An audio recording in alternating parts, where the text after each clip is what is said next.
Really interesting little set of chords, huh? Then of course we hear this. Now,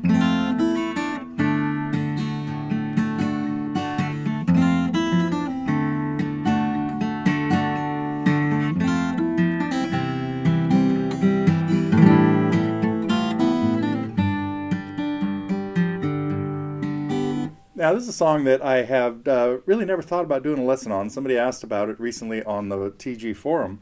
And I thought, nah, that's just, it's a sax song with not really much guitar playing, and not a really interesting. Now, this is just from like my vague memory of a Gerry Rafferty's tune. We're, of course, talking about Baker Street. And then I listened to it a lot more carefully, a little more analytically, and I thought, oh man, it's actually a really fascinating series of chord progressions with this kind of sound that was really popular in the late 70s. This was 1978 from his album City to City. And saxophones were really big then. And unusual chords. This was, on the heels of Steely Dan and the Michael McDonald version of the Doobie Brothers. And we're hearing a lot of chords with unusual bass notes. And that's what opens up here. We open up with some really unusual inversions, which I'll talk about a little bit. I'm not really going to go into, probably not, at least I haven't thought this too much through yet, about playing what I just did there, the sax part along with some chords. This is mostly going to be like an accompaniment version if you want to play your own acoustic version and sing the song. But then it goes into, there are really like two different verses. I'm calling them verse A and verse B. And verse A has a little lick, or a little vamp played over some A chords, and then some chords that seem unusual. It's not until now we finally land on a D chord, and we hear that, oh, it seems to be revolving around D. And then it goes into a second verse, or I'm calling this one verse B, immediately starting on D minor 7.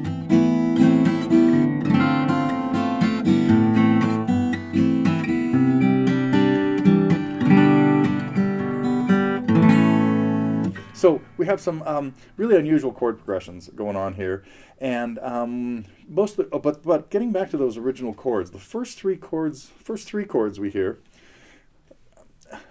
are chords that have not the root in the bass, not even a chord normally, not even a note normally in the chord in the bass. So there's an easy way to play this. You could do it as an A7 sus4, drop down to an F7 sus4, and a G7 sus4, but that's not really all the notes we hear. What we really hear is notes out of a D chord, or a D shape, up at the 7th fret, making it a G chord, but with A in the bass. And you can get this A one of two different ways. You could either get it on the 4th string by doing a 4-string bar at the 7th fret, and just the 2nd string at the 8th fret. There is this sound of, this is the sound of, well, in this case we could call this G/A. Then it drops down to the 3rd fret, where it'd be an E flat chord with F in the bass, and then to the 5th fret, where it'd be an F chord with G in the bass. Or you can do the little stretchier version that I just did a minute ago, where I played the D shape at the 7th and 8th frets with my 2nd, 3rd, and 4th fingers, and got the A in the bass by reaching back to the 5th fret of the 6th string.